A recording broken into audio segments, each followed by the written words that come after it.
Welcome to Faith and Freedom. For the next few minutes, we hope to inform, inspire, and encourage you as we discuss legal victories and challenges to your fundamental freedom and religious liberties. Faith and Freedom comes to you from Liberty Counsel, a civil liberties education and legal defense organization. Join us now as Matt Staver, founder and chairman of Liberty Counsel, explains the latest legal issues all across this country. In the courtrooms of America, Liberty Counsel is winning the battle for your constitutional freedom.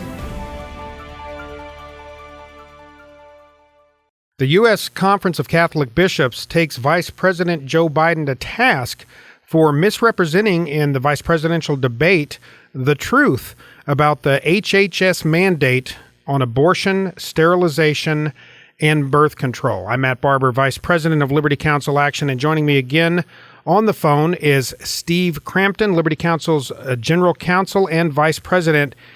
Steve, during the debate, Vice President Biden, talking to the audience and everyone in America, said this, quote, "With regard to the assault on the Catholic Church, let me make it absolutely clear, no religious institution, Catholic or otherwise, including Catholic Social Services, Georgetown Hospital, Mercy Hospital, any hospital, none has to either refer contraception, none has to pay for contraception, none has to be a vehicle to get contraception in any insurance policy they provide." That is a fact.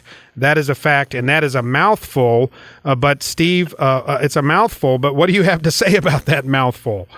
Well, as our founder, Mr. Staver, put it, that is not a fact. Yeah. And it's all the more egregious in the context of the Vice President of the United States emphatically declaring this. I can't recall his gestures precisely, but it was the equivalent of basically pounding the table. And at one other point in the debate, he assured us he always says what he means and means what he says. Well, you know, this is just absolutely false. And we have a lawsuit currently pending at the U.S. Supreme Court challenging the so-called Obamacare on this very point, among others. And we're asking the Supreme Court to open the way for us to argue that particular point to the Fourth Circuit Court of Appeals. And as the Catholic bishops pointed out, and there are several other lawsuits across the country that point this out, the exception for a religious exemption under Obamacare is so narrow that almost none of us can qualify for it. What Vice President Biden seems to misunderstand is apparently he thought that exception really was broad. I think it was intentionally crafted in the most narrow fashion such that institutions like Liberty University cannot qualify for it and are therefore subject to the broad mandate of Obamacare that we fund all kinds of contraception efforts, including chemical abortions. Well, Steve, you know, in contract law, we have something called an illusory promise. It's where one party will say, you know, you give me $100,000 and I will give you all of the widgets that I want to make during the next month. Well, that's an illusory promise because that doesn't bind the person to make any widgets if they don't want to. This exception is an illusory accommodation, if you will, and the United States Conference of Catholic Bishops had this to say in a press release, Steve. HHS has proposed an additional accommodation, in quotes, for religious organizations like these, which HHS itself describes as non-exempt. That proposal does not even potentially relieve these organizations from the obligation to, quote, pay for contraception and to, quote, be a vehicle to get contraception. They will have to serve as a vehicle because they will still be forced to provide their employees with health coverage, and that coverage will still have to include sterilization, contraception, and abortifacients. So really what the HHS is trying to do here with this illusory accommodation is they're playing a South Side Chicago shell game, aren't they? Yes, I think that's not a bad description here. And the tragedy ultimately is that here's Vice President Biden, who proclaims himself, as did Congressman Ryan, a good practicing Catholic man. And so in Vice President Biden's view, Obamacare does not conflict with his Catholic faith. Sadly, the truth is exactly the opposite. Obamacare and so many actions of the present administration have almost taken a precise aim at religious liberties and just sort of drawn a bullseye around us and said, you will no longer have religious freedom in this nation if we have our way. I think these HHS mandates are perhaps the first of many to come down the pike, but they seem to have utter disregard for religious freedom and the rights of conscience, deeply held rights of conscience of folks like the Catholic Charities, the folks at Liberty University, and people in religious and quasi-religious companies and organizations all over the land. Well, Steve, you've hit on a couple important things here I want to segue into here. You mentioned, now the HHS mandate, Obamacare, inherent within Obamacare, is a blank check written to the Secretary of Health and Human Services to deem as she to write into law unilaterally and arbitrarily as she deems appropriate certain services such as abortion. It does not prevent abortion. It allows a radical pro-abort like Kathleen Sebelius to just unilaterally impose these kinds of mandates, doesn't it? That's exactly the case, Matt, and I like the way you put that because, look, Obamacare is a very confusing piece of legislation. Some 2,700 pages, and most of our listeners are familiar with the humorous comments by then Speaker Pelosi to the effect that, well, we have to pass it before we can read it and find out what's in it. We have to act now. Well, now we've passed it, and we're still learning what's in it, and what's in it is a horrific bunch of basically like poison gases that have emitted once we lifted the top off of it. And one of those is now front and center in the form of these mandates. And as you put it, it is a mandate. In other words, you have no option as an employer of an organization with a minimal number of employees in the United States of America.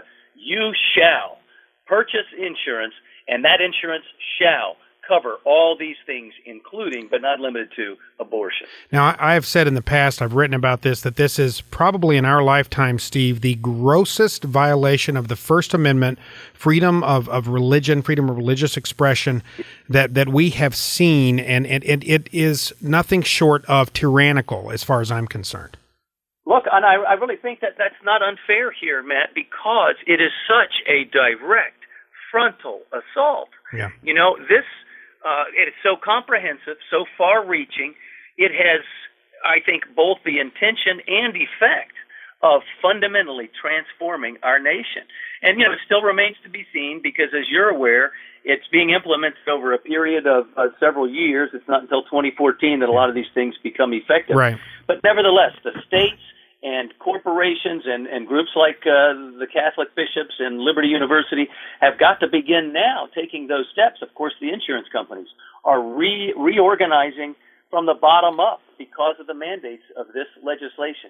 And so in some respects, you wonder, even if, suppose come November, we have an entirely new Congress, everyone's of one mind, and they vote to repeal this thing, even if that were to happen, how much change has already taken place because of the steps required to implement the drastic mandates imposed upon private concerns all over the country as a result of this bill. Right.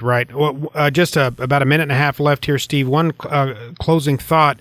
Joe Biden in the debate also said he personally, as a Catholic, is against abortion, but that he doesn't believe that he can impose that or that law should impose that on anyone else. Let me translate for you. He personally doesn't think that a baby should be dismembered alive in its mother's womb, but he doesn't see how the government can protect that baby from being dismembered alive in the woman's womb. And we just have just about a minute or so here, Steve, but your closing thoughts. Matt, I appreciate your pointing that out. I thought we had sort of outgrown that tired and ridiculous excuse for the support of abortion. How is that any different from you or me or the president saying, I'm fundamentally against parents actually killing their living children, but I don't want to impose that view on the mother of a 2-year-old who wants to dismember that 2-year-old. That there is no fundamental difference, is there? And so it's making a mockery both of our law and of the Catholic faith and of really Christianity in general. deplorable. Very well said, Steve. Well, folks, go to Liberty Counsel's website, lc.org. We have a downloadable PDF, The Truth About Abortion. Ask for that, lc.org, or give us a call, 1-800-671-1776.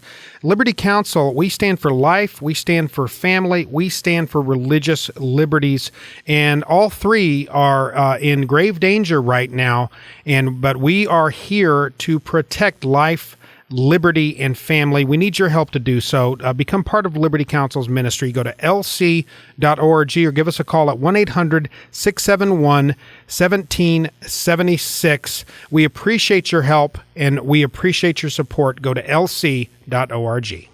You have been listening to Faith and Freedom with Liberty Counsel. We hope that we have motivated you to stand up for your faith, family, and freedom. We can accomplish a lot when we work together. Get informed and get involved today. Sign up for our free monthly newsletter, The Liberator. We will send it out to you free of charge. Stay informed with our Liberty Alert email updates. Just click on the website at www.lc.org or call us at 1-800-671-1776. Tune in next time to learn more about your rights right here on Faith and Freedom.